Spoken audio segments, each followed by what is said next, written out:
Vamos a platicar un poquito sobre cuáles han sido, digamos, los retos y los avances de la educación en México, con muy poquitas estadísticas, ¿no? Pero que nos dan una visión de lo que está sucediendo. Y voy a unirlo, a aterrizarlo más adelante con la forma en la que nuestras autoridades educativas a nivel nacional o federal y los expertos internacionales o expertos de organizaciones internacionales han interpretado todo este mundo de la educación y del aprendizaje ahora en el cambio del siglo y en el cambio de milenio. Y voy a hacer una pequeña crítica más adelante de la forma en la que los líderes, digamos, de la política educativa y las organizaciones internacionales se han acercado a este mundo de la educación, interpretando a mi manera de ver las cosas de manera equivocada el fenómeno de educación y de aprendizaje en el cambio de siglo. Voy a empezar un poquito con un par de estadísticas sobre lo que yo llamo la marcha de la educación. Y en el libro, en mi último libro publicado hace un par de meses, La Escuela Rota, ahí viene con todo detalle la estadística. Me voy a acercar con ustedes.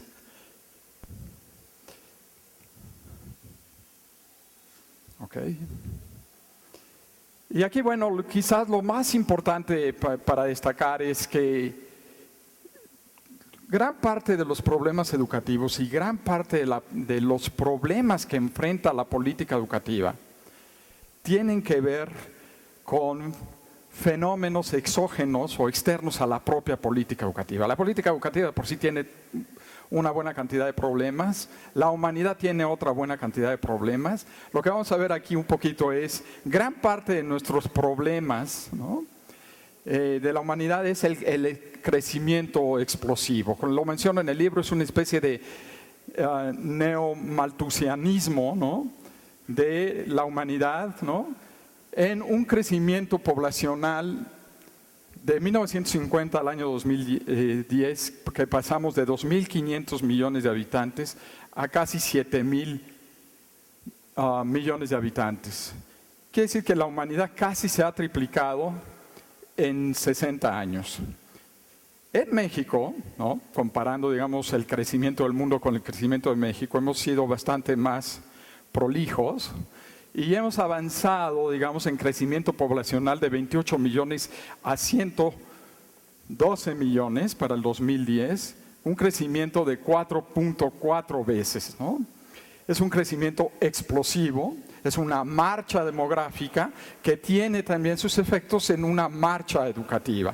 Y esto, bueno, afecta evidentemente tanto la política educativa como los resultados de la educación, no solo de México, sino de cualquier país del mundo creciendo a esos niveles.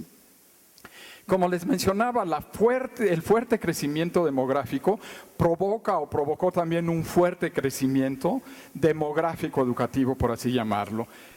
Si bien en el año 1950 había una matrícula mundial de primaria, secundaria y digamos terciaria, primaria, secundaria y terciaria, de 300 millones de personas, para el año 2008 este crecimiento fue de 4.6 veces más, ¿no?, a 1.381. ¿Y cómo se vio este fenómeno en México?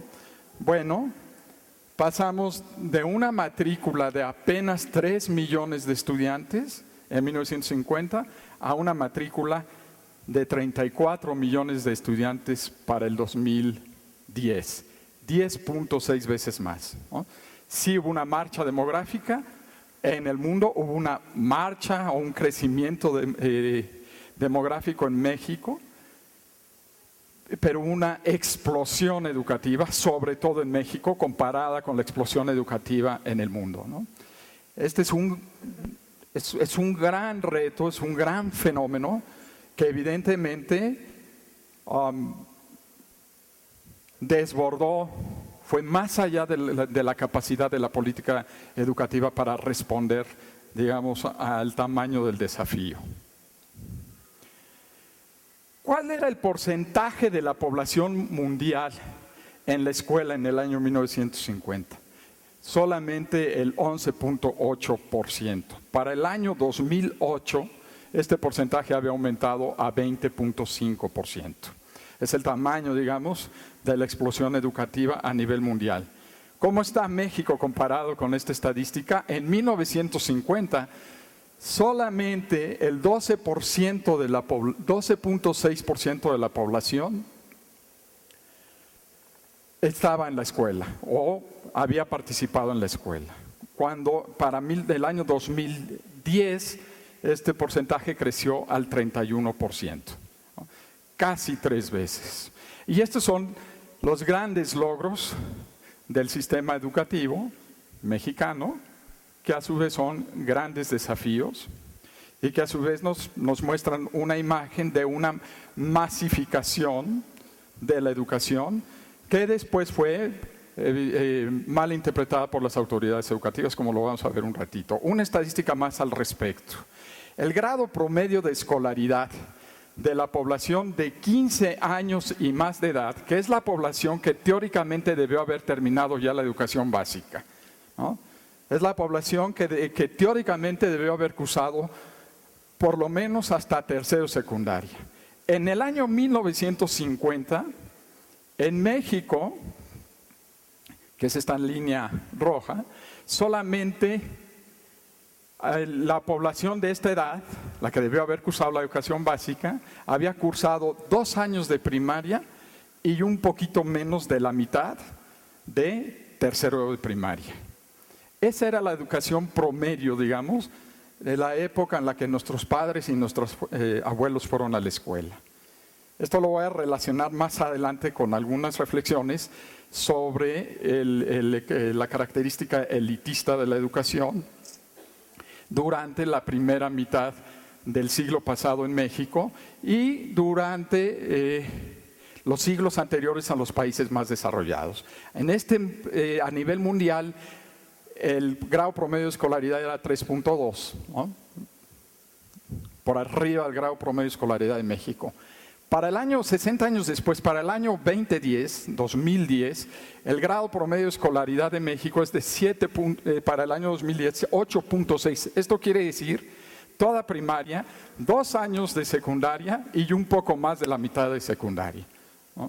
Estamos, y muy probablemente ahorita, en el 2013, estemos muy cerca de los 9 años. En algunos estados de la República o entidades de la República, como en el Distrito Federal, estamos por arriba de los 9 grados promedios de escolaridad. Este es un cambio fenomenal, digamos, en las estadísticas de cobertura educativa. Esa es la marcha. ¿Cuál es el mito? El mito es que estamos viviendo en una era globalizada y una era definida por lo que se conoce como la economía y la sociedad del conocimiento, o la economía y la sociedad postindustrial. Vamos a ver qué tan postindustriales somos en México comparados con el país más postindustrial del mundo, ¿no? O comparado con el país en donde más se sintetiza, digamos, el tema de la economía del conocimiento o la economía postindustrial, para ver qué tanto realmente estamos inmersos en este mundo nuevo del siglo XXI. Veamos con cuidado esta gráfica. Esta gráfica representa la concentración de la producción nacional, tanto en México como en Estados Unidos, para los años 1960 y 2008, ¿no? Y representa más o menos cómo está dividida por sectores la producción nacional, la economía, para decirlo en pocas palabras, ¿no? Y normalmente la economía se divide en 3 grandes sectores, ¿no? Los sectores agrícola, industrial y de servicios. Hace 100 años la mayor parte de las economías del mundo eran agrícolas, hace 50 años la mayor parte de las economías del mundo eran industriales y ahorita, ¿no?, se supone que las economías del mundo están moviendo hacia una nueva forma de producción y productividad que es la famosa economía postindustrial y que se mide por el sector servicios. Bueno, observemos muy bien esta gráfica de 1960 tanto de México como de Estados Unidos y luego comparemos con el año 2008, ¿no? Este es Estados Unidos, este es México, ¿no? En Estados Unidos, en el año 1960, el 4% de la producción nacional estaba relacionado con actividades agrícolas, el 38% con industriales y el 58% con servicios. Este es el México del 2008, este es el epítome, digamos, de la revolución postindustrial, de la revolución del conocimiento. Observemos cómo prácticamente estamos igual en la distribución económica que Estados Unidos, igualitos, ¿no? Nada más que con una diferencia de 50 años. O sea, ahí vamos, nos estamos acercando, ¿no? Así estamos en el mundo del conocimiento, estamos en el mundo postindustrial, estamos en la globalidad, pero 50 años después, ¿no? De hecho, estudios de esta economía, de la economía más desarrollada del mundo en el sentido de crecimiento económico postindustrial, Estados Unidos, señalan que van a existir dos sectores donde los empleos van a crecer más que en ningún otro sector, ¿no? Uno es el sector de la hospitalidad, los servicios de turismo, porque nos estamos haciendo más viejitos todos, ¿no? Y cuando nos hacemos viejitos, nos jubilamos y tenemos más tiempo o para ver la televisión o para viajar, ¿no? Y entonces quiere decir que vamos a viajar más y que por tanto el sector de la hospitalidad va a crecer para atendernos en nuestro interés o nuestra necesidad de andar como turistas por el mundo. Pero también los viejitos nos vamos a enfermar más, ¿no? Entonces nos vamos a dedicar a viajar o nos vamos a enfermar. Y entonces los dos sectores que más van a crecer va a ser servicios de turismo, servicios de salud y servicios de limpieza, para limpiar las calles y para limpiar las playas y para limpiar los museos y para limpiar. Ninguno de estos servicios es realmente de alta tecnología o de alto nivel de conocimiento, ¿no? Entonces, bueno, tenemos que entender o tamizar que estos cambios históricos, estructurales, que se dan en la historia de la humanidad, se dan gradualmente. Y que nosotros, como un país con desarrollo industrial tardío, traemos también un desarrollo del conocimiento tardío. ¿Cómo lo vamos a procesar? ¿Cómo lo vamos a entender? ¿Qué vamos a hacer? Bueno, es un punto de reflexión para todos nosotros, es un punto de reflexión para tratar de entender, digamos, de alguna manera, toda la retórica de los políticos y de los líderes en los diversos sectores que nos conminan, nos invitan a hacer cambios radicales que tenemos que hacerlos. Yo estoy en favor del cambio. Depende qué cambio, ¿no? Estoy a favor de las reformas, pero no cualquier reforma. Estoy en favor de cierto tipo de reformas. Al ratito platicaremos un poquito sobre eso, ¿no? Pero tratar de entender que muchos de los mensajes que están detrás de los discursos son mensajes de retórica que no necesariamente corresponden con la realidad que estamos viviendo. Bueno, entonces ya vimos la marcha, ya vimos el mito. Vamos a ver cuál es el reto de la educación en México.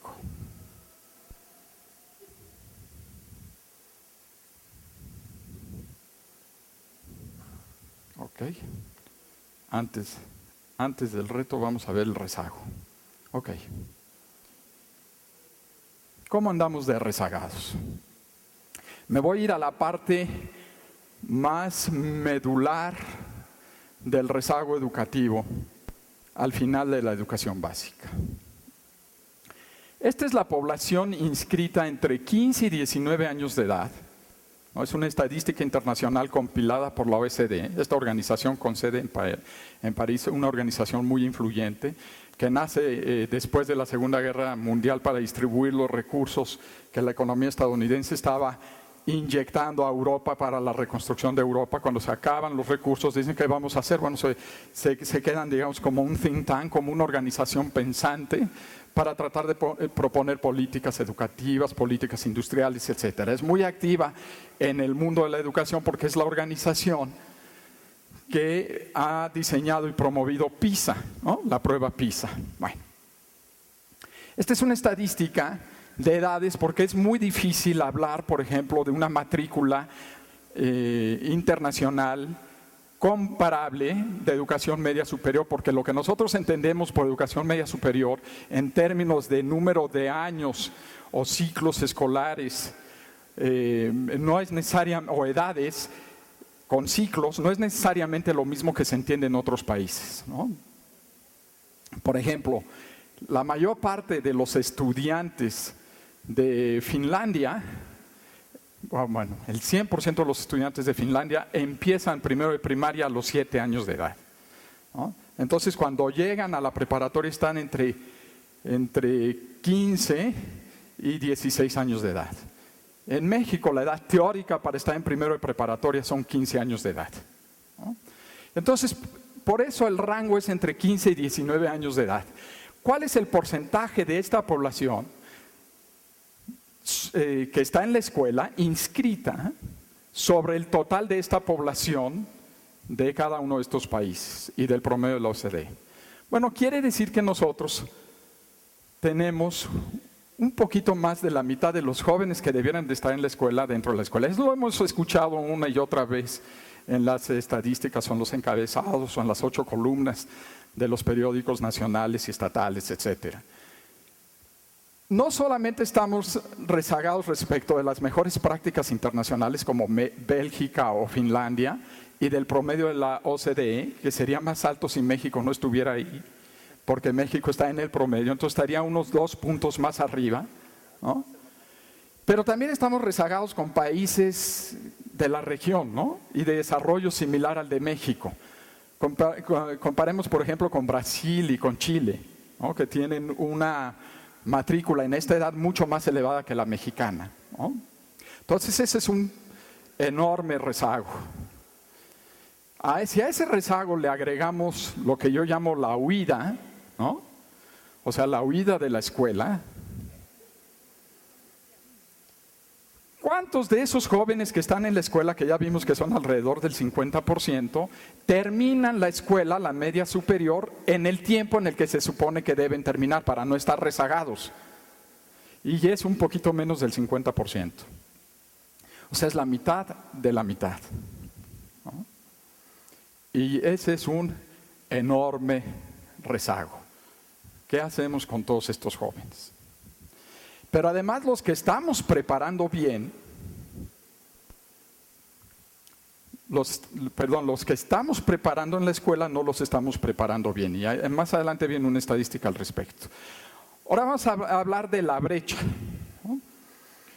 Estos son, o brecha o déficit del conocimiento, como le llamo, es el porcentaje de la población por grupo de edad con al menos educación preparatoria, ¿no? Digamos, en un rango de población de 25 a 64 años de edad, que prácticamente toma toda la población económicamente activa, ¿no? México tiene al 36% de este grupo de edad, 25 a 64, con al menos educación preparatoria, contra el promedio de la OCDE, que es de 75%. Y una vez más, ahí está México también, ¿no? O sea que si México no estuviera en el promedio, esto estaría un poquito más elevado, un 77%, 78% quizás, ¿no? Entonces tenemos un enorme déficit, digamos, de entrar a este mundo del conocimiento, ¿no? Y es por eso el nombre de brecha al conocimiento. Y si nos vamos a los diferentes rangos de edad, encontramos más o menos una línea paralela con el promedio de la OECD. Ahora, ¿qué hemos hecho con estos jóvenes de los cuales llegan la mitad y cuando llegan no terminan a tiempo o se van de la escuela o la terminan muy tarde y por tanto entran a acumular, a abultar las cifras de rezago? ¿Cómo los hemos entrenado? Y aquí es lo que yo llamo el fracaso, ¿no? Podríamos tomar varias estadísticas, podríamos agarrar enlace, como ustedes probablemente me han leído y lo leyeron y lo pueden leer en el libro de la escuela rota, etcétera. No es una prueba que necesariamente me guste a mí, pero yo sí celebro que se haya anunciado que enlace se acaba, ¿no? Tenemos que pensar en otro tipo de pruebas, ¿no? Pero bueno, en fin, el fracaso. Vamos a usar una prueba donde podamos anclar a México o dibujar a México en el mapa mundial de la educación. Y México nada más ha participado en una prueba verdaderamente mundial, no regional, no internacional, sino mundial, que es la prueba PISA. Participamos en otra en 1995 y 96, que se conoce con el nombre de TEAMS, y organizada por una asociación internacional con sede en Ámsterdam, pero que el gobierno de México decidió en 1996 no publicar los datos. Y como decidimos no publicar los datos, la organización tuvo que destruir los datos porque al salirse un país de la tabla de Excel afecta a todos los promedios. Entonces habría que hacer un delete, ¿no? Cortarlo completamente. Entonces perdimos la oportunidad de saber cómo andábamos en el mapa. Nos la da PISA de alguna manera, ¿no? También una prueba muy criticada, etcétera, etcétera. Pero bueno, vamos a suponer que tiene elementos suficientes de comparabilidad.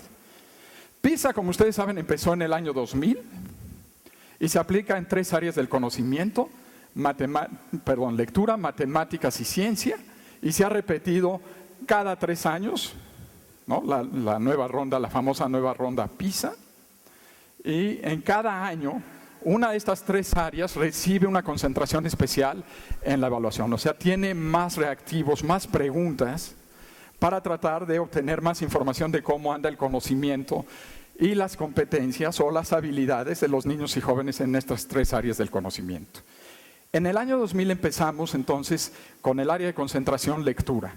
Y la podemos comparar con el área de concentración de lectura del 2009 porque es cuando se inicia otra vez, ¿no?, el ciclo de las nuevas rondas de aplicación de la prueba PISA. O sea, un área de concentración similar a la del 2000, que es español o lectura. Y estos son los resultados. En el año 2000, estoy comparando con la mejor marca internacional y con el promedio de la OECD. La mejor marca internacional en el mundo de los países del OECD es Finlandia, ¿no? Al ratito platicamos también un poquito sobre cómo es la educación en Finlandia y por qué los finlandeses son tan famosos en el tema educativo, sobre todo la educación básica. Bueno, este es el promedio, digamos, de resultados. Ustedes saben que igual que enlace, la prueba está estandarizada a 500 puntos con 100 puntos de desviación estándar. Nosotros estamos debajo, 80 puntos por debajo, digamos, del promedio internacional. Este es el resultado del año 2000, este fue el resultado del año 2009.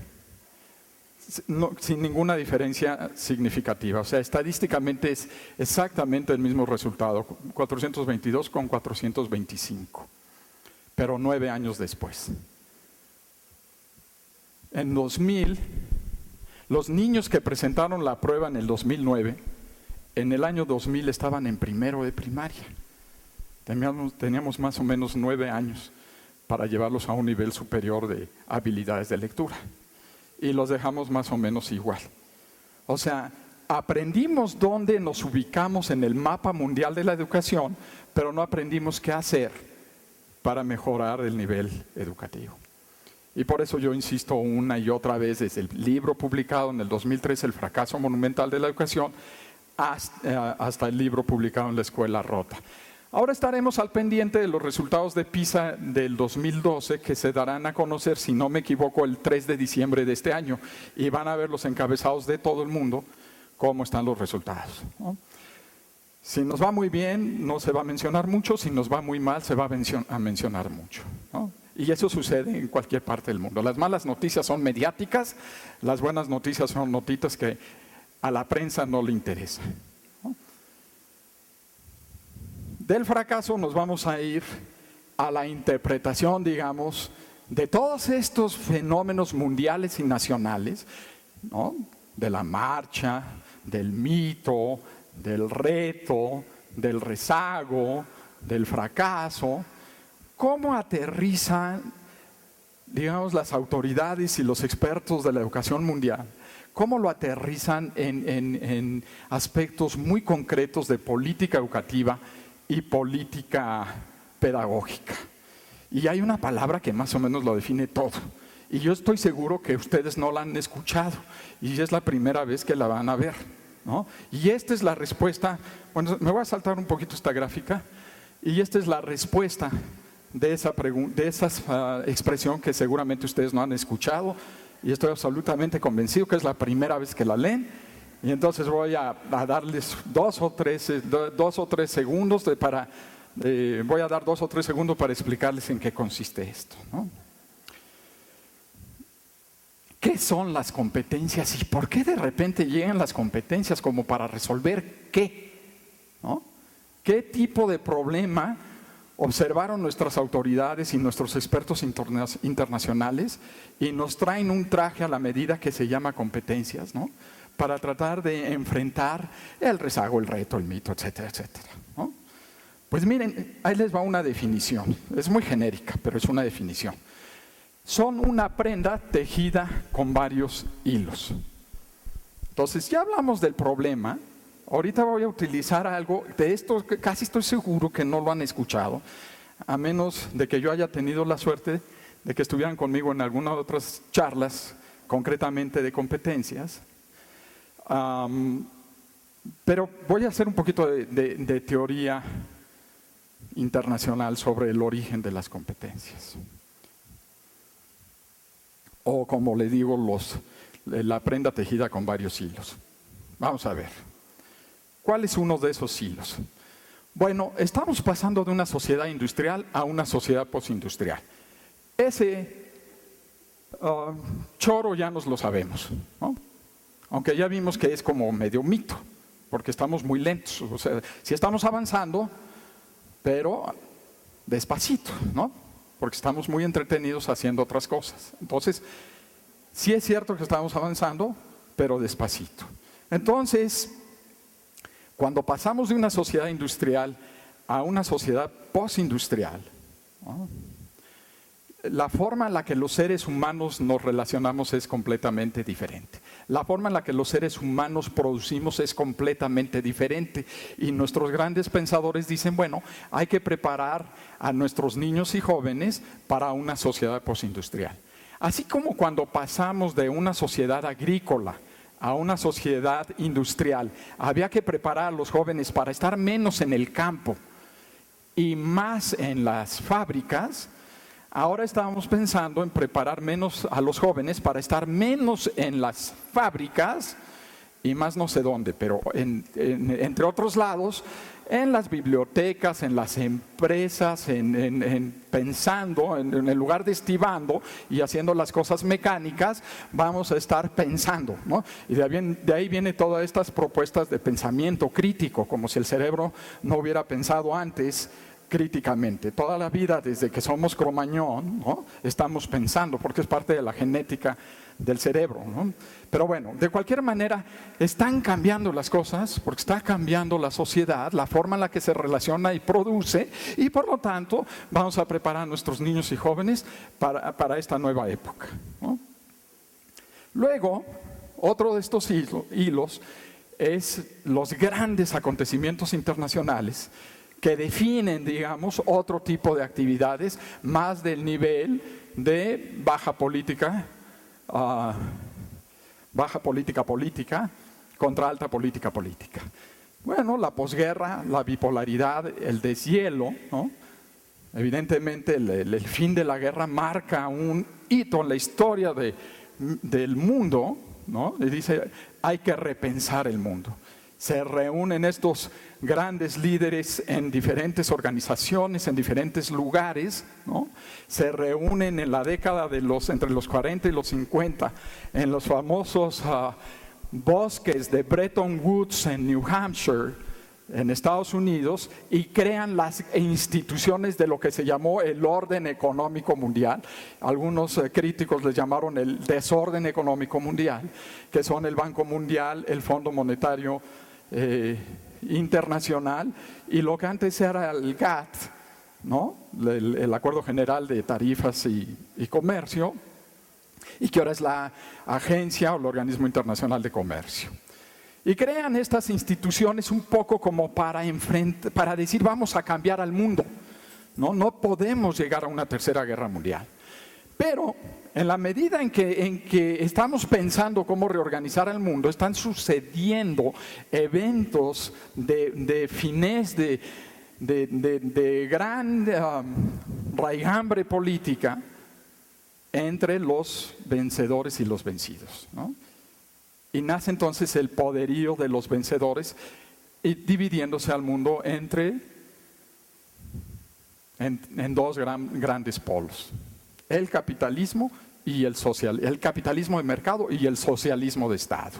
Y esa es la bipolaridad. Y en este mundo de Guerra Fría, donde estás conmigo o estás mal, tanto de un lado como del otro lado, en este mundo de gran división económica e ideológica, cualquier avance de uno de los dos líderes de los dos polos era un retroceso o una percepción de pérdida para el otro. Y en 1957, si no me equivoco, ocurre un fenómeno tecnológico muy importante, que es el lanzamiento y la colocación del primer satélite en el espacio fabricado por el hombre, ¿no? El Sputnik. ¿Pero qué creen? Fue fabricado por el socialismo de Estado, o sea, por la Unión Soviética. Y este solo evento detona una impresionante crisis existencial en los países de la Alianza Atlántica, del capitalismo de mercado. Y dicen, algo estamos haciendo mal porque los otros están avanzando más en ciencia y tecnología y por lo tanto en la base que es la educación, y tenemos un serio problema. Derivado de esta gran crisis existencial, ¿no? Derivado de esta gran crisis existencial, en el año, 10 años después, en el año 1967, se desarrolla una conferencia internacional con más o menos el título siguiente: Conferencia Internacional sobre la Crisis de la Educación Mundial, en Williamsburg, Virginia, Estados Unidos, y se reúnen alrededor de 150 sabios, digamos, del conocimiento y la educación para saber qué está pasando, cómo va a ser la educación del futuro. 1967.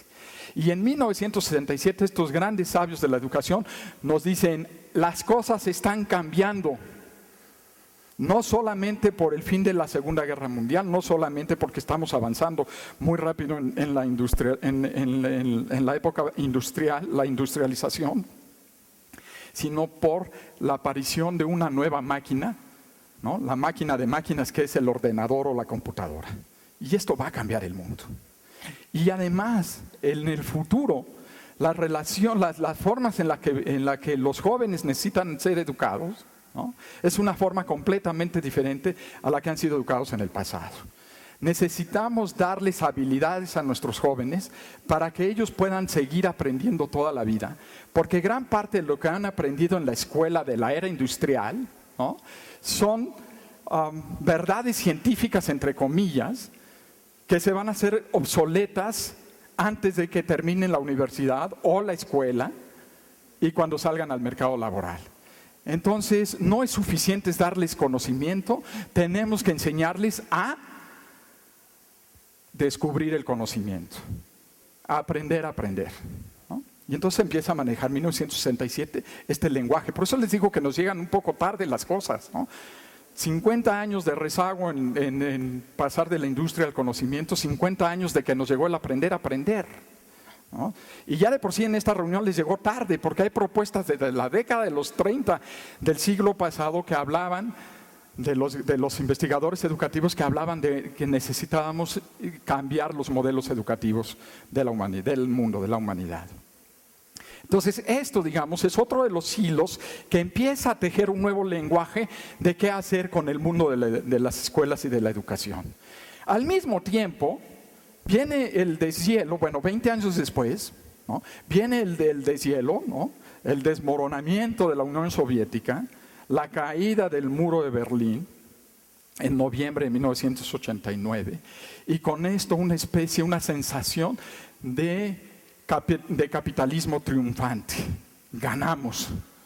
Y entonces, si lo que funcionó bien en el mundo del mercado, que fue en las empresas, y el desarrollo de esta ideología de competencia, ¿no?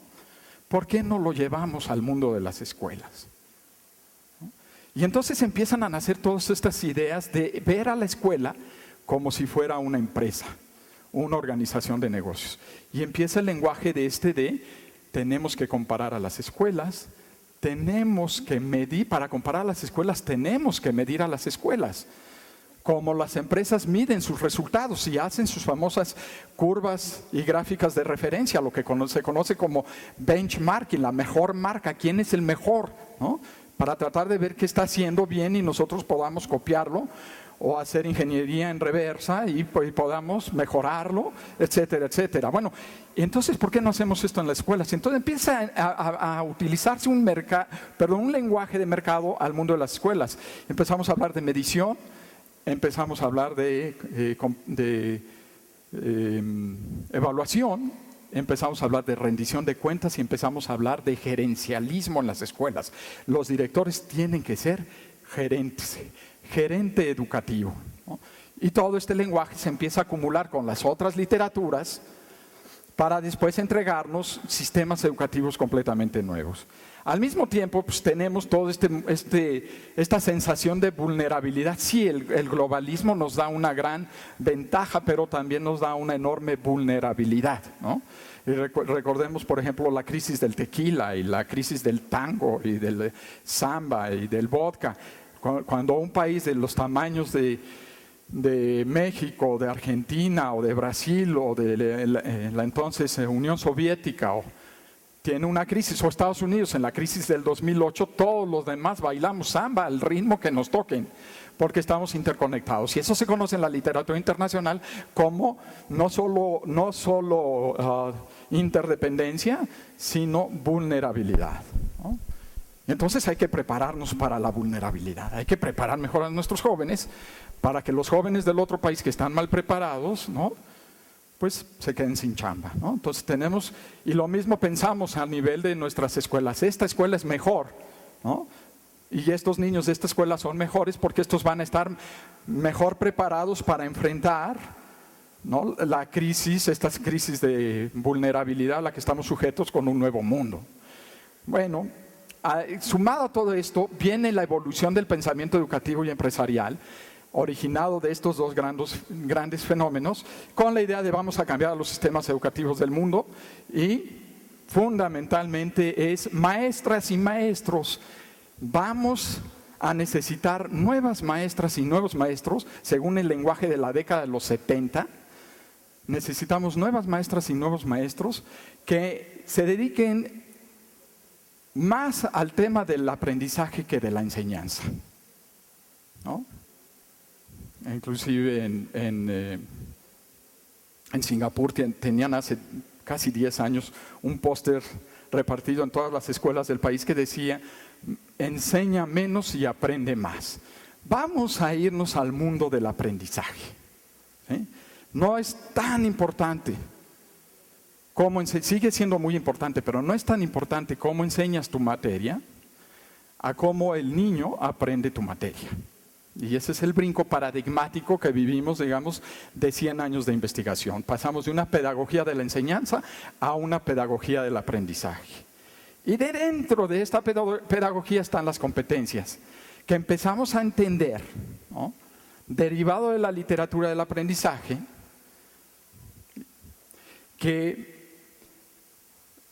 la mejor forma de pegar en la memoria los nuevos aprendizajes, el nuevo conocimiento, no es solamente mediante el desarrollo de habilidades cognitivas, sino de habilidades, las famosas habilidades no cognitivas. Las emocionales, las metacognitivas y las ejecutivas, de las que vamos a hablar en un ratito más. Y entonces entendemos que esto de aprender se convierte en un concepto integrador, ¿no? La competencia es un concepto integrador que integra habilidades cognitivas, habilidades emocionales, actitudes, valores, ¿no? Respeto, colaboración, habilidades metacognitivas, reflexión, análisis, evaluación, estudio y finalmente ejecutivas, que tienen que ver con las buenas decisiones. Y entonces las competencias entran en el mundo de la política educativa y nuestras autoridades empiezan a entregarnos nuevos currículums, digamos, nuevos planes y programas de estudio orientados por las competencias. ¿Qué sucede en el mundo de la política educativa? Pensemos por un ratito, compañeras y compañeros, colegas y colegas, me voy a subir un ratito, porque yo no sé si ustedes o yo, pero siento mucho calor. Bueno, pensemos en un segundo que nuestras autoridades educativas ven de repente que tenemos una explosión educativa.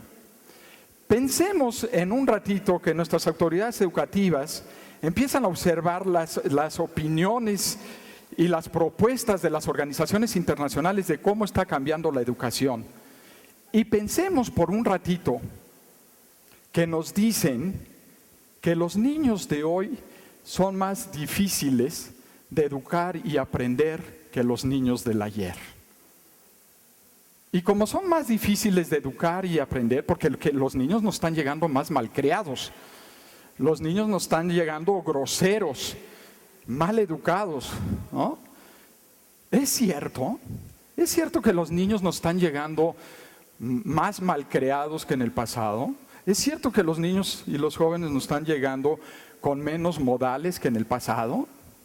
Bueno, yo recorrí un par de veces el mundo visitando escuelas de diversos países de alto desempeño y les pregunté a los directores y maestros de las escuelas y maestros como ustedes que si los niños estaban cambiando y ahora eran más malcriados que otros, y me decían que no, hasta que fui indagando aquí y allá, encontré una frase fenomenal de un profesor, ministro de la Iglesia Luterana, director de escuela, que dice algo así, su frase: qué difícil es enseñar a estas bestias indomables a un fin bueno. Y se refería a niños, a sus pupilos de primaria. Qué difícil es enseñar a estas bestias indomables un fin bueno. ¿Y quién dijo esta frase tan? La dijo Micael Agrícola. ¿Y quién es este señor Micael Agrícola? Era un maestro, ministro de la Iglesia Luterana de alrededor de 1550 en Finlandia, ¿no? O sea, casi 500 años. Qué difícil es educar estas bestias indomables a un fin bueno. Pues es que tiene razón, porque los niños, como todos nosotros cuando fuimos niños, somos como bestias indomables. Pensémonos a nosotros que realmente lo que nosotros somos un sistema nervioso encefálico cerebral, ¿no? Si nosotros nos desnudamos de nuestra vestimenta, de nuestra piel, y nos mostramos con lo que realmente nos da conciencia, que es el cerebro y el encéfalo con nuestro sistema nervioso, vamos a vernos aquí caminando todos nosotros como aliens, ¿no? Espantosísimos, con unos aspectos muy horribles, temblando por todos lados como son los nervios, ¿no? Y vamos a estar completamente inquietos y desajustados como andan los niños, porque en la ontogenia del cerebro necesita años para inhibirse. Le podemos llamar maduración, pero también le podemos llamar inhibición. Si esta fabulosa audiencia que tenemos hoy aquí fuera de niños pequeños, ¿no? Estarían gritando y no estuvieran sus maestros o sus papás, estarían brincando y saltando por todos lados. Porque son estos cerebros que no han pasado por este proceso de inhibición al que estamos todos sujetos. ¿Y por qué estamos aquí? Y todos ustedes están, algunos maestros dormidos, ¿sí? Por la hora de la comida, ¿no? O porque la charla está muy aburrida, pero bueno, estamos aquí y estamos más o menos sentaditos y bien portados porque hemos desarrollado nuestra función ejecutiva del cerebro, que es la parte más frontal del lóbulo frontal del cerebro. ¿Y eso qué significa en términos prácticos? Significa que somos capaces de utilizar todas las habilidades y conocimientos de nuestro cerebro, que son cognitivas, metacognitivas y no cognitivas, emocionales, para tomar decisiones. Y eso se adquiere más o menos a los 20 años de edad, cuando adquirimos lo que la maestra atinadamente dice, la madurez de la ontogenia, ¿no? Y lo que yo digo, aprendemos a inhibir nuestra conducta. Y entonces por eso nuestros cerebros, que andan brincando para un lado y para otro, ¿no? Nada más imaginémonos todos nosotros así, están sentaditos y más o menos tranquilos, porque ya aprendimos a inhibirnos, ¿no? Somos un grupo de personas inhibidas y estamos bien portados. Pero los niños, que son niños como seres humanos desde hace alrededor de 40,000 años, pues son este conjunto de neuronas y nervios y glándulas y hormonas y todo este tipo de cosas que apenas están ajustándose, amoldándose al mundo externo con el que viven y están aprendiendo, ¿no? Y entonces en ese sentido, los niños y los jóvenes de hoy no son más groseros ni más mal educados que los niños de hace 500 años, como nos decía Micaela Agrícola. Entonces, ¿por qué tenemos todos la idea de que efectivamente son más groseros y están más mal educados? ¿Y por qué viene toda esta idea de las competencias para tratar de meterles a los niños y a los jóvenes estas cosas de modales y buen comportamiento y cooperación y actitud positiva y este concepto integrador que más tiene que ver con la psicología que con la educación, ¿no? ¿Cuál es la otra hipótesis? Ahí les va esta hipótesis. ¿Se acuerdan de estas gráficas que mostré cuál era el nivel de escolaridad hace 60 años en México? 2.4 grados, 11% de la población con escolaridad. Ahora es 30%. Quiere decir que cuando nuestros padres y nuestros abuelos fueron a la escuela, la mayor parte de la población no había ido a la escuela. Y normalmente en México y en el mundo, desde que se inventó la escuela, los niños que iban a la escuela eran los niños de los padres que estaban interesados o que tenían la oportunidad de mandar a sus niños a las escuelas. Y eran los hijos de los gobernantes, los hijos de los sacerdotes y los hijos de los militares. Entonces lo que llamamos elitismo. Y entonces solamente muy pocas personas iban a las escuelas y normalmente iban a las escuelas los niños que tenían papás y mamás que estaban interesados o que ya habían ido a la escuela y que por tanto decían voy a mandar a mi hijo a la escuela. Pero de repente en un lapso de 20 años, ¿no?, se abre el tsunami de la educación y llegan todos los niños a las escuelas de México. En una forma rezagada, pero no lo voy a platicar aquí, está en el libro de La Escuela Rota, cómo estamos rezagados en relación a esta gran marcha de la educación. Y llegan a la escuela y no solamente llegan a la escuela los niños cuyos padres no habían recibido educación, entonces tenían un ambiente de aprendizaje menos rico en el hogar. los niños que nunca habían ido a la escuela antes y por lo tanto tenían menos historia de educación y conocimiento, y que son precisamente los niños más difíciles de educar y aprender. Y no solamente eso, sino que empiezan a crecer los salones de clase. Y entonces tenemos no un problema de arquitectura encefálico-cerebral, sino tenemos un problema de sociología de la educación. Cambiaron los salones de clase. Eso fue todo, ¿no?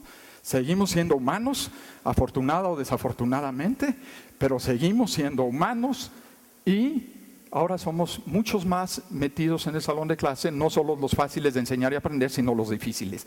Esta realidad sociológica fue interpretada como si fuera una realidad de que la arquitectura cerebral está cambiando porque los papás están más ocupados por la televisión, por el internet, etcétera. Esa es otra sociología que efectivamente cambió. Pero entonces nos venden iba a decir choro, pero no lo voy a decir, nos venden la idea, ¿no?, de que ahora tú, maestro, tienes que hacer la chamba que antes tenían que hacer los papás, ¿no? Ahora tienes que ser papá y mamá en el salón de clase y tienes que ser además psicoanalista, porque tienes que detectar qué le está pasando a los niños para que no pueden aprender o que sí pueden aprender. E inventamos el concepto de competencias, ¿no?, que es una interpretación, es una solución pedagógica a un tema psicológico de aprendizaje, ¿no?, para decirle a todos los maestros en México y del mundo lo que los buenos maestros y buenos papás han hecho durante toda la historia de la humanidad, ¿no? ¿Y qué es lo que los buenos papás y los buenos maestros han hecho durante toda la historia de la humanidad? Hablar un buen vocabulario, ¿no? Si hablamos un buen vocabulario en casa, nutrido y variado, con eso es suficiente, ¿no?, para elevar los niveles de conocimiento e inteligencia de nuestros niños y de nuestros jóvenes. Papás y mamás que logran desarrollar un buen ambiente de aprendizaje en el hogar, que significa buen vocabulario, en condiciones de cordialidad. Esa es la esencia de lo que hoy se conoce como buen ambiente de aprendizaje, ¿no? Con eso estamos sentando las bases de un desarrollo estupendo para los niños y jóvenes, ya sea de hace 2000 años, ¿no? Los Sócrates y los Platones y los Aristóteles. ¿Quiénes inventaron las competencias? Los que fueron educados en la época de las precompetencias. O sea, completamente fuera de este mundo, ¿no? Y entonces, estos papás y mamás sabios por naturaleza o sabios por educación, crean este ambiente y nos dan a los niños y a los jóvenes adecuados para entrar a la escuela. Y entonces, ¿qué nos dicen las autoridades? Bueno, necesitamos una nueva política educativa que atendiera no solo la instrucción, sino la crianza. Entonces vamos a hacer a nuestros maestros instructores, como lo han sido toda la vida, ¿no?, desde que nace la figura del maestro en la Grecia presocrática hasta el mundo de hoy, donde instrucción es el desarrollo de habilidades cognitivas, pedagogías y estrategias de aprendizaje, y crianza son modales, conducta, hábitos y actitudes, cultura y valores y habilidades no cognitivas. Y por eso al libro anterior de la escuela rota le llamo la cultura del aprendizaje. ¿Tenemos una cultura del aprendizaje los mexicanos o no? ¿No? ¿Cuántas horas vemos televisión? Bueno, según las estadísticas, interpretadas las estadísticas de Conaculta, por cada hora de lectura le dedicamos a ver 10 horas la televisión, ¿no? Y además vemos televisión chatarra y lo que leemos es lectura chatarra. Eso sí, somos muy cercanos porque cuando vemos la televisión la vemos en muégano, ¿no? O sea, en familias muy unidas, ¿no? Entonces no tenemos, digamos, una cultura proclive al aprendizaje y maestro cambia estos modales y estos hábitos de los niños en la escuela cuando simple y sencillamente cambiar un hábito que el niño vive en el hogar por una clase, por una sesión, por un aula, por un libro, es imposible. No podemos, por tanto, disasociar a la a la escuela y al aula, al salón de clases, de lo que sucede en el mundo del hogar. No es que necesitemos tanto a los papás en la escuela, metidos para organizar kermeses y taquitos y cositas así, ¿no? No necesitamos tanto eso, no necesitamos tantos consejos de participación social. Lo he dicho, no necesitamos estas grandes soluciones. Necesitamos que los papás, mamás y papás, estén interesados en la educación escolar. Eso es suficiente, ¿no? Necesitamos cambiar esa cultura, esa parte esencial de raíz. Y no decir, ve a la escuela, ¿no? Y ponte a hacer actividad pedagógica porque además no estás entrenado para eso, bueno, etcétera. Entonces, para la política del siglo XXI, perdón porque estoy aquí estorbando, para la política del siglo XXI, la división entre crianza e instrucción tiende a desaparecer. Y las competencias se proponen como el mecanismo curricular integrador de estos dos mundos. Pero ¿realmente nosotros estamos preparados para ser papás y mamás en la escuela? Bueno, es una pregunta, yo no. De ahí entonces la idea, muchas gracias, de ahí la idea de que los nuevos maestros entrenados del siglo XXI estén entrenados en psicología del aprendizaje. Si hacemos una comparación de los grandes planes y programas de estudio de los países, digamos, más avanzados como Finlandia, y los planes y programas de estudio de formación de maestros de México, por ejemplo, observamos que el 70% de las materias de los planes y programas de estudios de maestros de estos países son pedagogía del aprendizaje. Esa es la verdadera reforma que necesitamos en el mundo, digamos, de la oferta educativa que somos nosotros, maestros y profesores. Las competencias, como decía, son la solución pedagógica a un tema psicológico y por lo tanto no hay competencias sin aprendizaje. Y eso nos lleva al siguiente tema de la charla del día de hoy, que es el aprendizaje. No me voy a meter a profundidad al tema de aprendizaje porque no tengo tiempo, simplemente vamos a hablar en una sola diapositiva lo que se me va en conferencias de 3 horas. Y lo vamos a hacer resumido, sucinto, para que en 5 minutos entendamos muy bien, tratemos de entender qué es esto del aprendizaje, ya que es tan importante, ¿no? Es la esencia, digamos, de la política educativa del siglo XXI.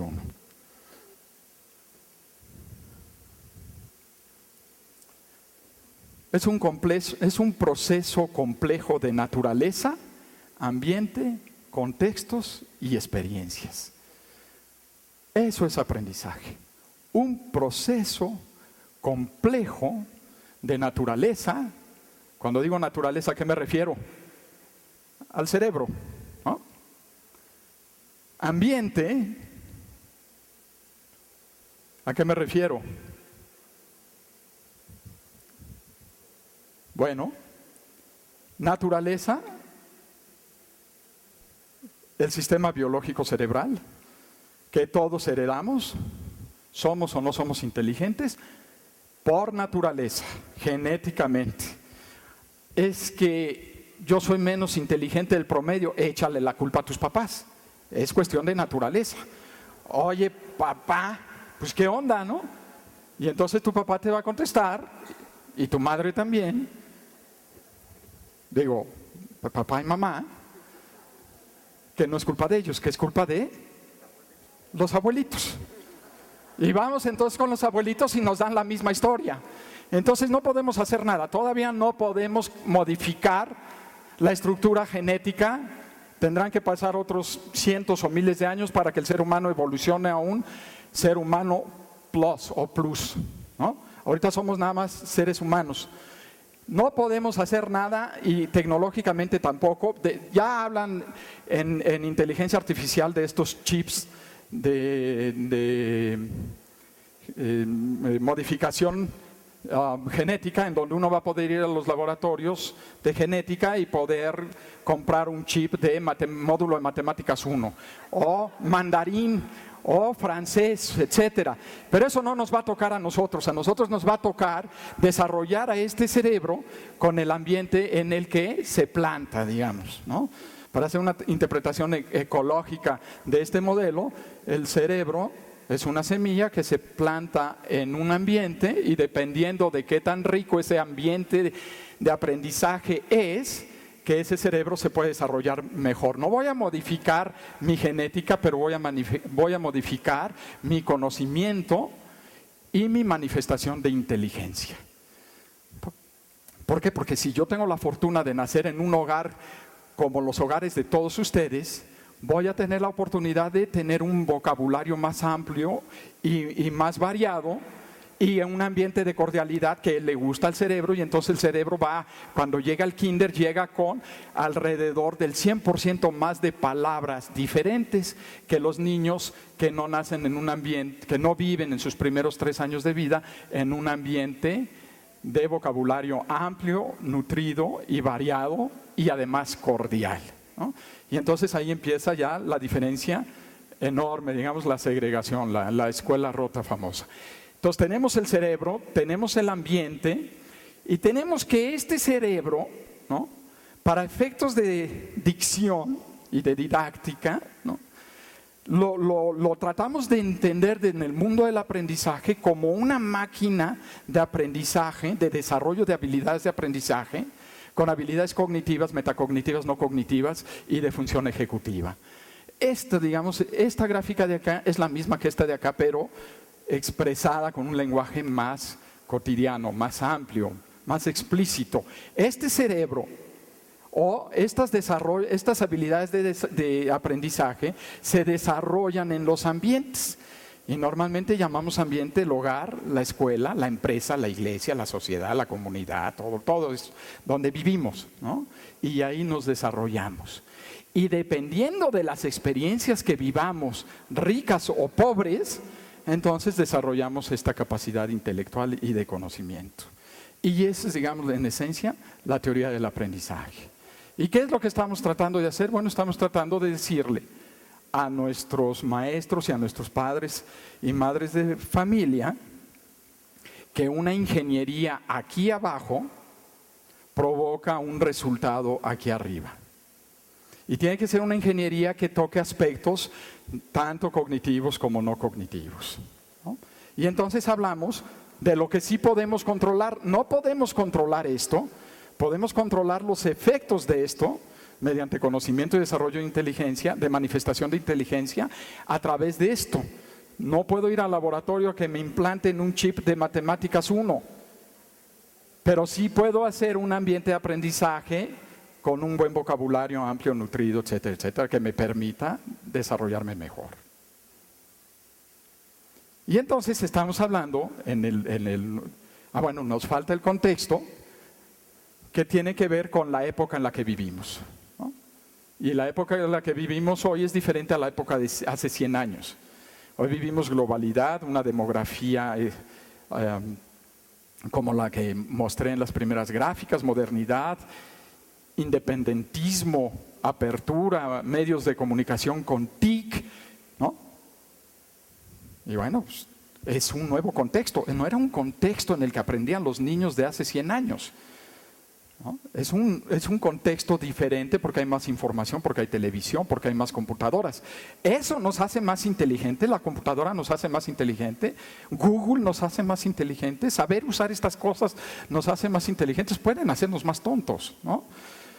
¿Por qué nos pueden hacer más tontos? Y es aquí la navaja de doble filo, ¿no? Ustedes recordarán, bueno, muchos de ustedes, otros no. Ustedes recordarán que cuando nuestros maestros en la universidad, en la escuela o en la preparatoria nos mandaban a hacer una investigación, teníamos que ir a 5 bibliotecas a encontrar el libro adecuado para encontrar la fuente original. Y entonces aprendíamos el concepto de fuente original. Teníamos que abrir el libro, ¿no?, y buscar la tabla adecuada de vamos a hacer un trabajo sobre la diferencia del crecimiento del PIB en el mundo con México entre la posguerra y la modernidad, ¿no? en el año 1970 o 1980, antes de la revolución de las tecnologías de información y comunicaciones. Y entonces acudíamos al libro, veíamos la fuente y teníamos junto a nosotros, no una computadora, teníamos una hoja enorme donde hacíamos nuestra tablita de columnas, y renglones, y donde apuntábamos los números, ¿no? Y sacábamos tasas de crecimiento y porcentajes, y nuestro cerebro estaba funcionando y estaba pensando si este es un buen porcentaje o no es un buen porcentaje, y entendíamos perfectamente lo que estábamos haciendo, y de ahí teníamos que hacer una interpretación y llevarle el trabajo al maestro, y nos llevaba un buen rato hacer todo eso. Ahora le pedimos a los niños eso y ponen en Google, ¿no? En el buscador de Google, crecimiento del PIB entre el 50 y el 2000, les entrega ya la tabla, les entrega la gráfica, no tienen ni que preocuparse por la fuente porque viene abajo, no tienen que hacer el cálculo, no saben lo que están haciendo, y llegan con el maestro y la maestra Gaby y el maestro Alfonso y le presentan el trabajo engargolado y a colores, y al maestro se le cae la baba y dice: estos niños del siglo XXI. En realidad nos estamos haciendo, en ese sentido, nos estamos haciendo más tontos, ¿no? ¿Por qué? Porque no estamos usando el cerebro. Si esto nos ayuda a resolver un problema, la única forma de hacer crecer el cerebro es desafiándolo, no facilitándolo. Tenemos que encontrar la forma y la mecánica de desafiar el cerebro. Antes usábamos la guía Roji. Antes investigábamos a dónde está la calle, dónde está la dirección, dónde está esto, dónde está el otro, por qué. Y volteábamos y interpretábamos los mapas, y en la columna A6, ¿no? Con la H2, y encuentras un mapita y de ahí lo investigas y ves la calle, y es un verdadero dolor de cabeza. ¿Por qué es dolor de cabeza? Porque estamos utilizando el cerebro. Ahora le ponemos a Google Maps o a Maps o al Maze: aquí estoy, ¿dónde estás? Aparece, y quiero ir a el Gran Hotel Imperial para la conferencia del doctor Andere, que va a estar fabulosa. Y así se lo escribo a Google Maps y me lleva derechito como me trajo a mí, ¿no?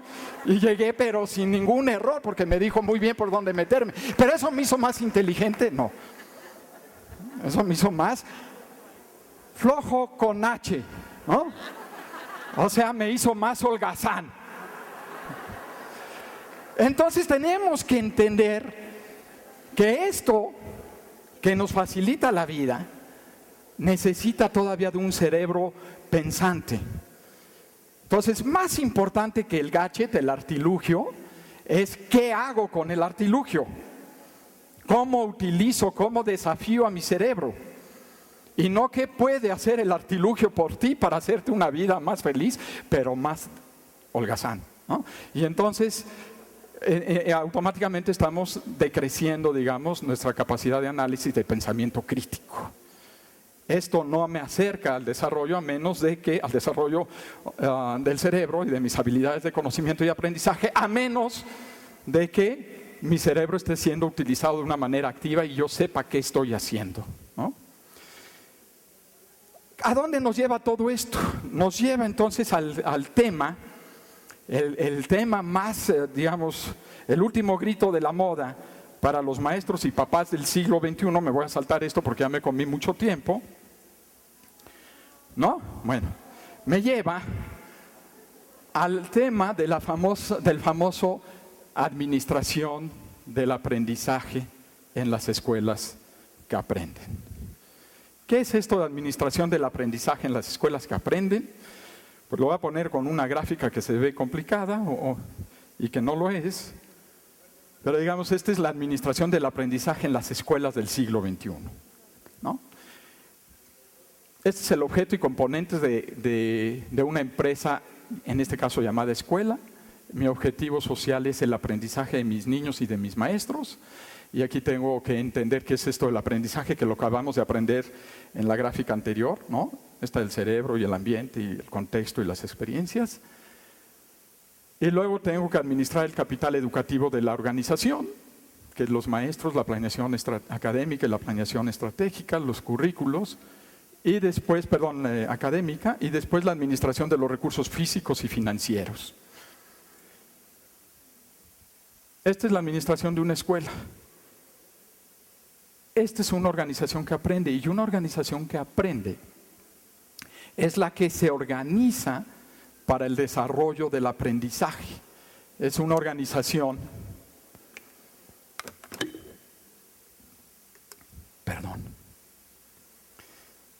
es una organización que no solamente está buscando el que los niños aprendan, así como una empresa de automóviles, el producir automóviles, en una empresa escolar es el lograr niños con mejores niveles de conocimiento, inteligencia y aprendizaje, de manifestación de inteligencia y aprendizaje. ¿Y cómo lo vamos a hacer? Bueno, las organizaciones escuelas que aprenden organizan ambientes y actitudes de aprendizaje. ¿Y qué son ambientes y actitudes de aprendizaje? O sea, estamos haciendo la ingeniería en la parte baja de la gráfica de aprendizaje que vimos hace ratito. En una sola gráfica, ¿qué logra el aprendizaje de todos nosotros? Bueno, el ambiente de aprendizaje, que en resumidas cuentas es cordialidad, que ya platicamos. Es mejor una expresión de sonrisa, de apoyo y de cariño al niño cuando expresó una palabra bien y adecuadamente que un regaño porque lo expresó mal. ¿Sí? Porque cada vez que hacemos, que expectamos, digamos, un regaño o una felicitación, cada vez que nos manifestamos de alguna manera con los pequeños, lo que está sucediendo es una formación, digamos, unas conexiones de las 100.000 millones de neuronas que tiene el cerebro y está creando patrones. Y entonces el niño asocia, digamos, una palabra nueva bien pronunciada con una sonrisa de mamá, o una palabra mal pronunciada con un regaño de mamá o de papá. Y entonces lo contiene, digamos, hacia el aprendizaje, o lo mueve hacia el aprendizaje o lo contiene hacia el aprendizaje. Y por eso es muy cierto, cuando uno llega a la edad adulta y se comporta uno mal y tiene una ansiedades y acidez y todo ese tipo de cosas que no sabemos ni por qué, y uno puede decir, no es mi culpa, es la culpa de mi cerebro. Y es cierto, porque somos cerebro, sin cerebro no funcionamos. Somos más cerebro que mente. Es más, algunos neurólogos de pensamiento duro dirían, no existe la mente, existe nada más el cerebro, pero no voy a meter ese relajo ahorita porque es un tema muy controvertido. Pero independientemente de eso, sabemos que la cordialidad le gusta al cerebro, sabemos que un ambiente con amplio vocabulario produce niños con mejores patrones, digamos, neuronales para aprender cosas más difíciles más adelante. Sabemos que la interacción o motivación intrínseca es más importante que la motivación extrínseca, aunque la extrínseca es importante también. Sabemos que las expectativas irracionales, o sea, no irracionales, sino racionales, ¿no? Es como me dicen, es que si tú tienes buenas expectativas de lo que tu niño va a lograr, es que maestro, ten buenas expectativas de lo que tus niños van a lograr en el salón de clases. Yo como cuando llego a la universidad doy una clase y tengo un bonche de niños, de burros, ¿no? Y les trato de enseñar algo y decir algo y digo, bueno, es que yo ya fui a la conferencia del doctor Andere y aprendí que hay que tener expectativas positivas, ¿no? Piensa positivo y todo ese tipo de cosas. Y entonces agarro y les digo, niños, ¿no? Jóvenes, todos son genios, ¿no? Entonces creo la expectativa de que todos son genios y viene la siguiente prueba y siguen reprobando y siguen siendo burros. Eso es tener expectativas retóricas contra expectativas racionales. ¿Y cuáles son las diferencias entre la expectativa retórica y la expectativa racional? Es que si el niño se pone a estudiar y a trabajar y el joven se pone a estudiar y a trabajar, va a poder lograr lo que se propone. Pero si el niño sigue siendo igual de holgazán y yo le digo, eres un genio, pues le voy a hacer un daño tremendo. Es más, esto es fascinante. 30 años de investigación en psicología del aprendizaje nos dice lo que todos nosotros pensábamos, nos dice lo contrario a lo que todos nosotros pensamos o pensábamos que era verdadero, que es importante elogiar los logros de nuestros niños, o que es importante decirle a mi niño, eres muy inteligente, qué bárbaro, qué hijo te tengo, hijito, eres un genio, ¿no? Bueno, eso, elogiar la inteligencia o elogiar el logro es muy mala idea. ¿Ok? ¿Por qué es muy mala idea elogiar el logro y la inteligencia?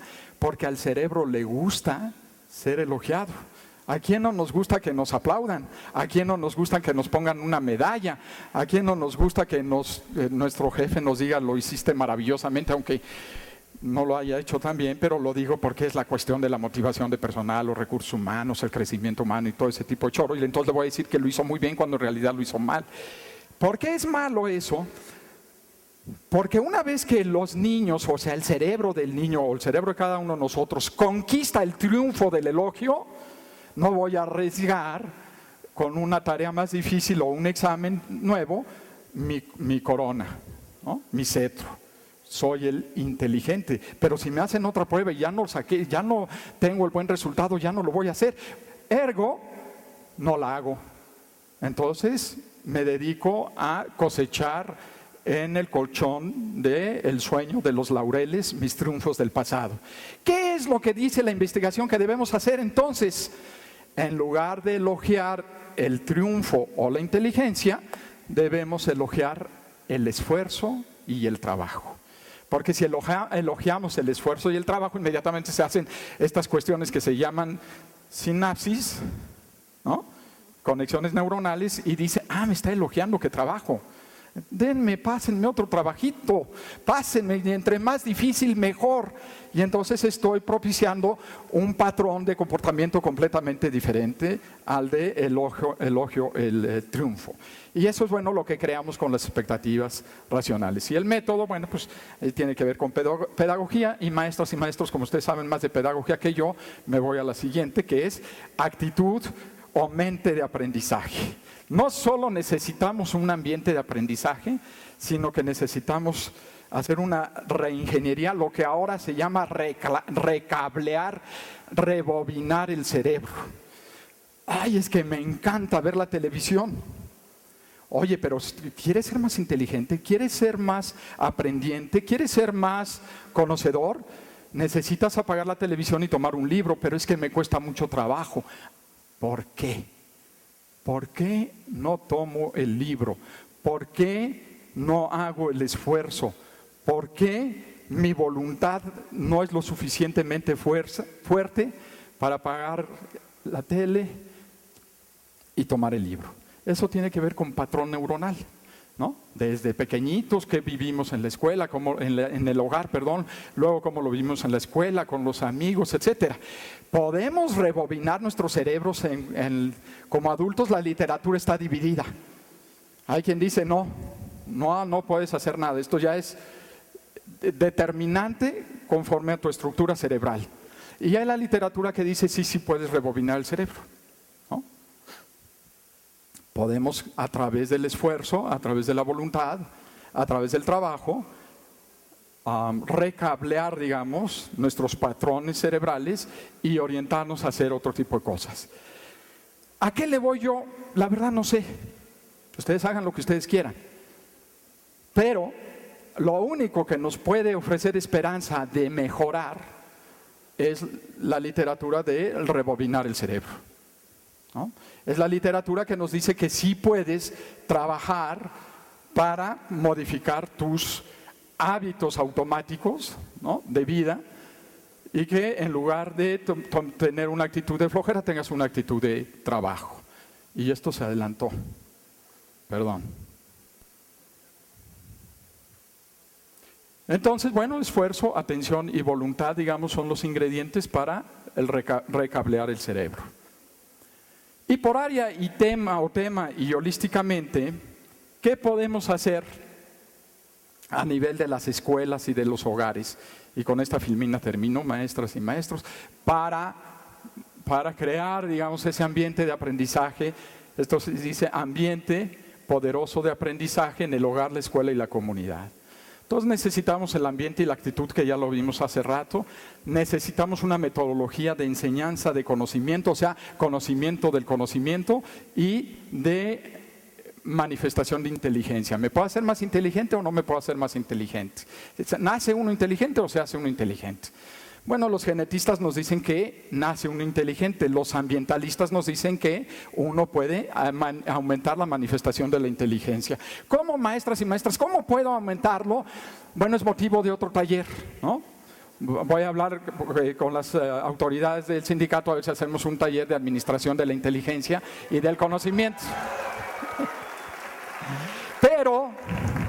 Pero, para ahorrarles tiempo y esfuerzo y recursos, se los voy a decir con una sola palabra, ¿no? Una sola palabra en el centro de una conferencia de 3 horas sobre administración del conocimiento y la inteligencia: esfuerzo.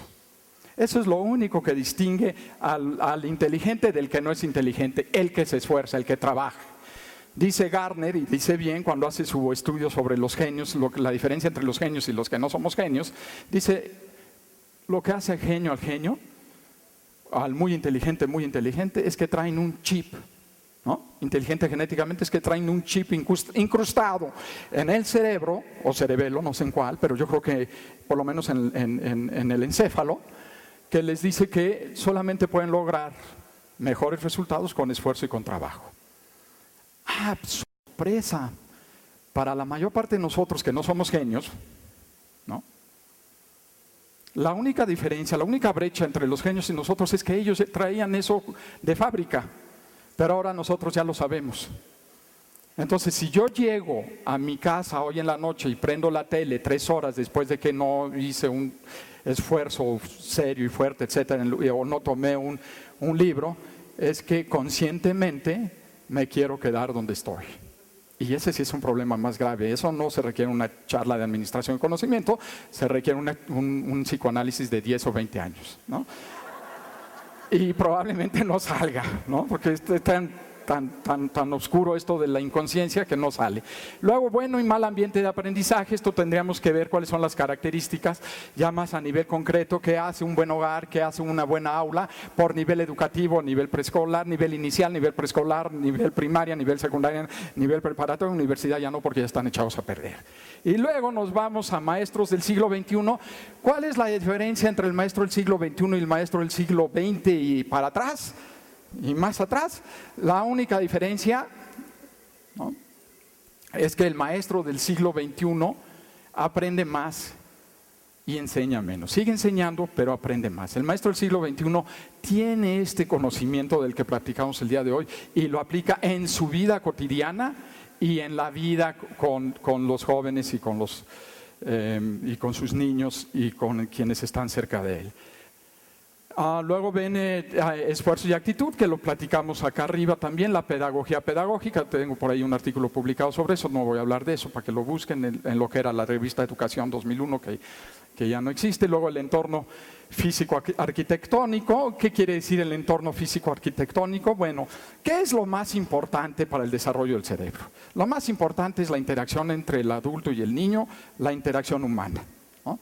Todos queremos escuelas bonitas, por supuesto. Todos queremos escuelas agradables, por supuesto. Pero más importante que eso es primero desarrollar la parte de la interacción humana. Ahora ya la tenemos desarrollada, vámonos al entorno físico arquitectónico: más espacios verdes. Al cerebro le gusta lo verde, al cerebro le gusta el silencio en lugar del ruido, salvo ciertas excepciones, pero en general nos gusta más el silencio, aprendemos más con silencio. ¿Qué hicieron los singapurenses ahora en la prueba PISA del 2012? Bueno, prohibieron la aviación comercial y no comercial en el país mientras los niños estaban aplicando la prueba PISA, ¿no?, para que no hubieran distractores y estuvieran concentrados.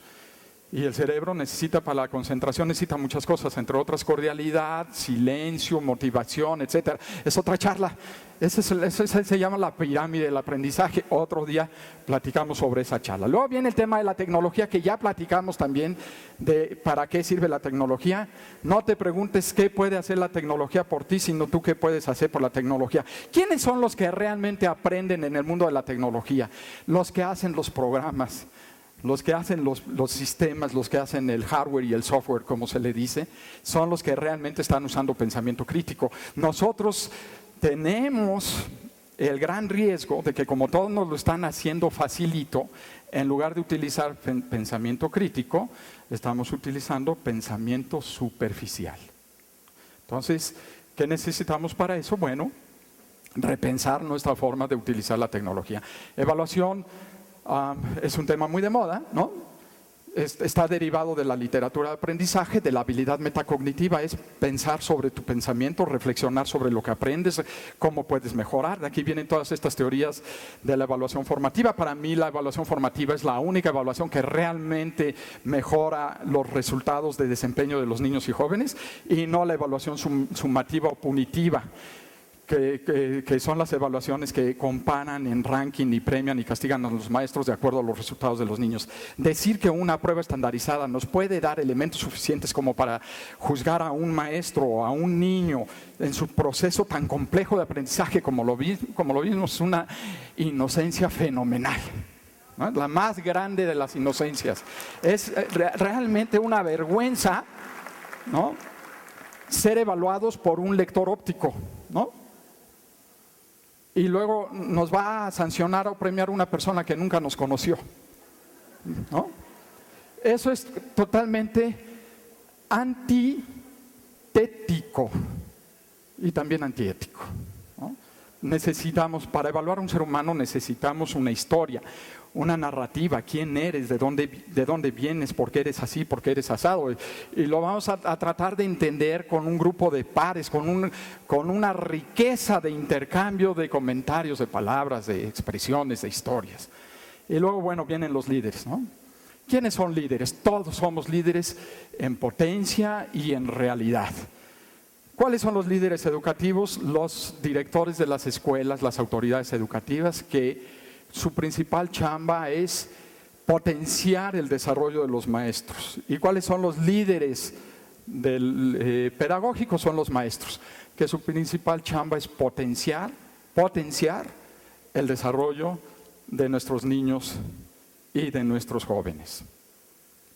Pues voy a terminar con una anécdota para que ya se relajen, ¿no? Ya acabó lo más duro, acabó lo difícil, ya quien se quiera ir se puede ir ahorita y ya no se perdió de nada, ¿no? Pero resulta que dicen los expertos de inteligencia que tenemos dos tipos de inteligencia todos los seres humanos. Esa es una muy buena noticia. Tenemos inteligencia fluida e inteligencia cristalizada. La inteligencia fluida es aquella inteligencia que nos permite resolver problemas nuevos sin necesidad de conocimiento, ¿no? Ejemplos de inteligencia líquida, ahorita les voy a dar uno en una historia, en un cuento, en una anécdota. Pero en casos de la vida real, cuando uno va, por ejemplo, a un estacionamiento, ¿no? Ahora están de moda las máquinas para pagar en lugar de las personas, lo cual lo entiende uno, ¿no? Por lo menos si se enoja uno, le grita a la máquina, no le grita al ser humano, pero está la máquina para pagar, ¿no? Y es una máquina muy sofisticada. Para hacer esa máquina se requiere inteligencia cristalizada. Es la inteligencia que necesita conocimiento para operar, ¿no? Yo no puedo pilotear un avión si no sé de aeronáutica, por ejemplo. No puedo hacer una cirugía si no soy médico cirujano o no tengo conocimientos de los que normalmente se asocian con un médico cirujano. No puedo hacer una máquina de estas sofisticadas si no tengo conocimiento de mecánica y electricidad y algo de programación, etcétera. Y entonces ya la pongo la máquina, ¿no? Y le pongo una pantalla para leer lo que uno tiene que pagar, ¿no? Y entonces los que llegan a colocar la máquina la colocan exactamente en contra del sol. Y entonces está uno ahí media hora tratando de leer lo que dice la máquina porque no se puede leer. Y entonces quien la coloca, como la coloca, no utilizó ninguna inteligencia líquida. No se necesita conocimiento para colocar la máquina en un lugar donde haya sombra.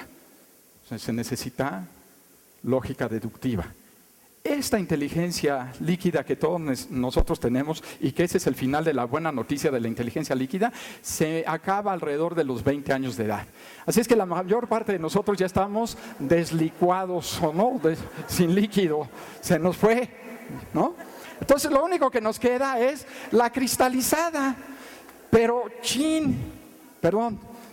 caray, necesito estudiar para aumentar mi inteligencia cristalizada. Y como tenemos la sumatoria de las dos inteligencias, la líquida y la cristalizada, lo único que puedo yo hacer para que la sumatoria no decaiga, mientras una por naturaleza decae, es subir a la otra.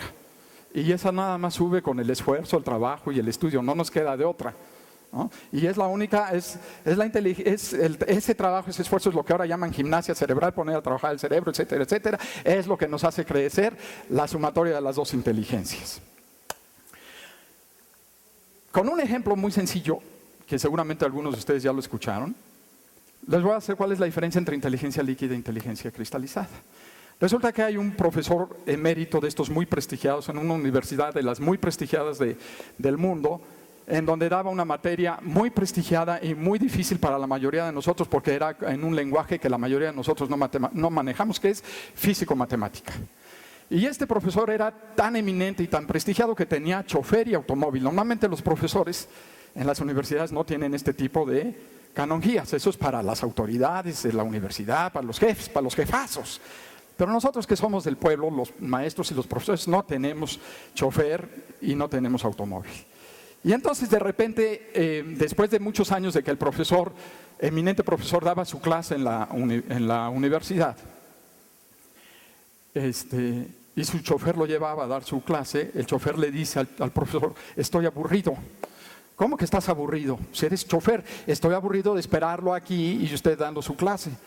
¿Me daría usted oportunidad de entrar por lo menos a su clase para no aburrirme? Y el profesor, que se le cae, digamos, así la mandíbula, decir, ¿qué he hecho yo en la vida para lograr este impacto en este hombre? Y bueno, entonces lo deja entrar a su clase, pasan algunos años y el chofer le dice al profesor: la vida es injusta. Y le dice: ¿por qué? Porque usted tiene chofer y automóvil y yo no tengo chofer y automóvil, yo soy el chofer. Y entonces le dice: bueno, tú puedes ser maestro, profesor emérito. Es que yo sé lo que usted, yo ya me aprendí la clase, la cátedra que usted da. ¿Cómo que ya te la aprendiste? Al pie de la letra, del P al PA. Es más, le propongo que yo dé la próxima clase en el siguiente ciclo escolar. Recuérdense que estamos viendo la diferencia entre inteligencia líquida e inteligencia cristalizada. Y entonces el profesor le dice: perfecto, cambiemos de papeles. Llega el siguiente ciclo escolar, cambian de papeles y el profesor se hace chofer y el chofer profesor se visten el traje, ya saben, el portafolio, la corbata, etcétera. Los alumnos eran nuevos, no sabían quién era quién, y el chofer empieza a dictar cátedra y lo hace exactamente igual que el profesor. Y como el profesor era tan eminente y tan prestigiado, nunca ningún estudiante le hacía una pregunta, nunca. Pues porque los estudiantes a veces somos tímidos y si tenemos una eminencia y nos vamos a exhibir delante de una audiencia tan célebre, ¿no?, tan egregia, pues no voy a meter yo la pata haciendo una pregunta tan inocente. Pero exactamente el día que el chofer, que vestido de profesor, estaba dando su cátedra, un nerd en la parte de atrás de la audiencia, del salón de clases, levanta la mano y le dice: profesor, tengo una pregunta. Bueno, ¿qué es inteligencia? Es resolver problemas nuevos, ¿no? Sobre todo la inteligencia líquida, ¿no?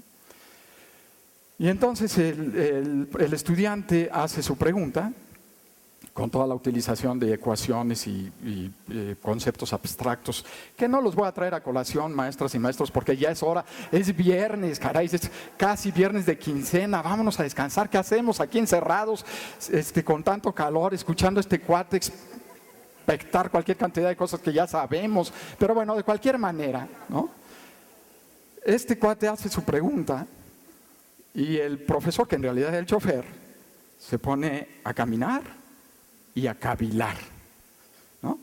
Camina y cavila. Y entonces dice: ay, joven, refiriéndose al chamaco que le hizo la pregunta, ¿cómo se atreve usted a hacer una pregunta tan sencilla y tan simple en la presencia de un grupo de tanta materia gris y con un profesor tan prestigiado? Mire usted, joven amigo, su pregunta es tan simple, ¿no?, y tan sencilla que le voy a pedir a mi chofer que se la responda. Muchísimas gracias.